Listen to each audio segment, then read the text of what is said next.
Selamat pagi, ketemu lagi dengan gua Lembu Tambun di Jurnal Lembu. Pernah ngerasain naik KRL nggak? Naik KRL, ya, atau naik mobil sendiri gitu.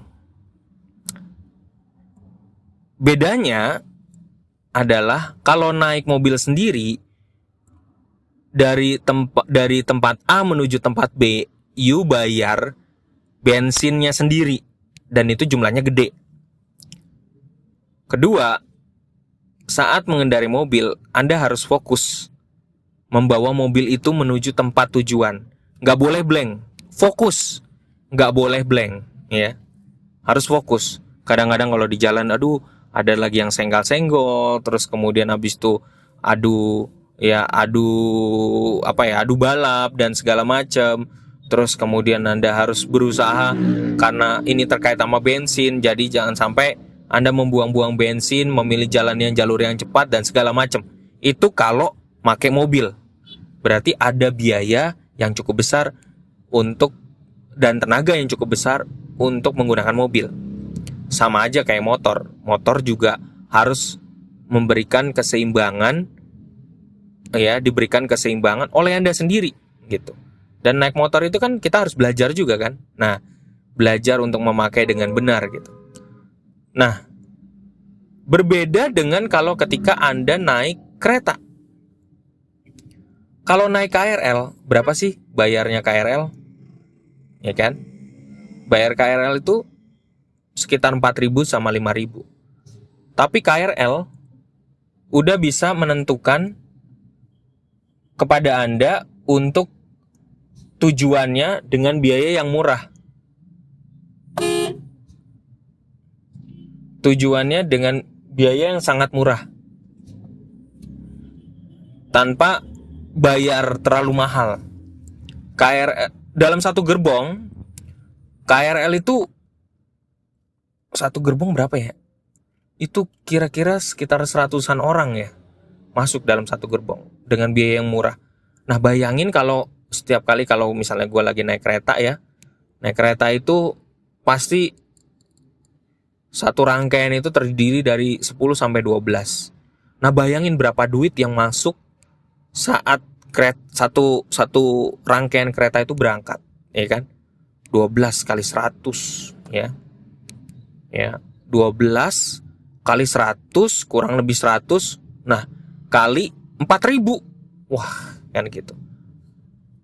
Itu rangkaiannya banyak banget kan. Dan percaya atau enggak, orang yang naik kereta tenaganya enggak capek dan mereka enggak banyak pusing, enggak harus terlalu fokus karena mempercayakan kepada sang masinis untuk memimpin kereta itu gitu.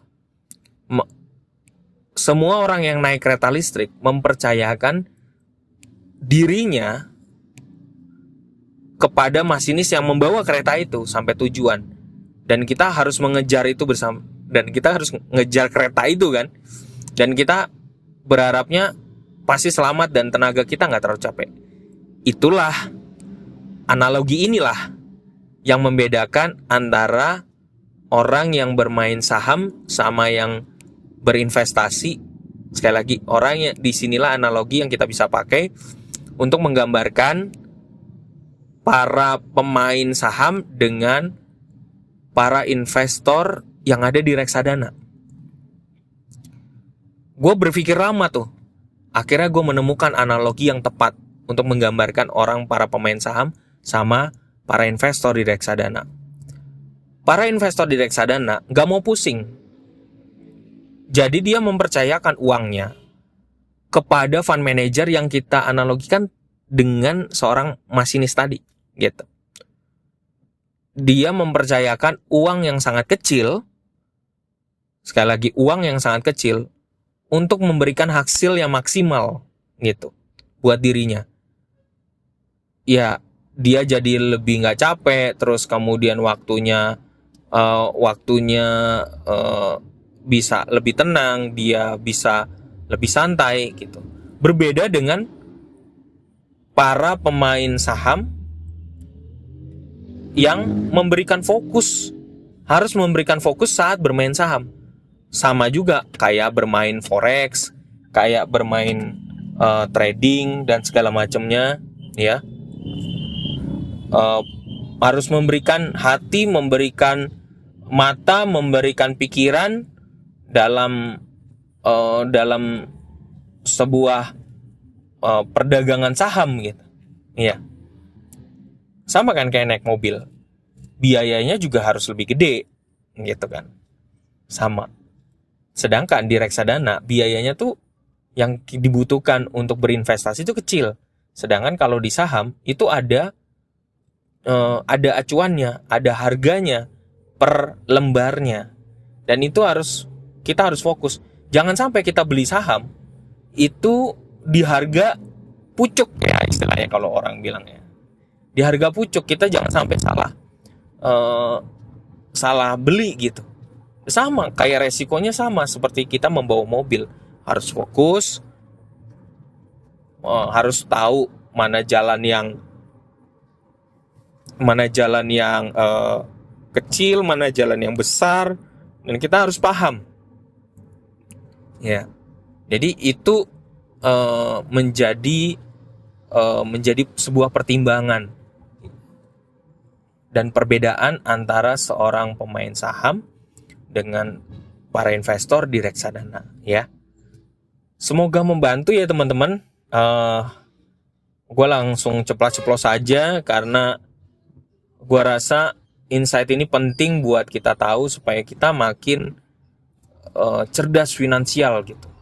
Kalau Anda termasuk orang yang takut dan hanya hilang, maunya resikonya kecil tetapi untungnya juga pelan tapi konsisten, masuk aja di reksadana ya.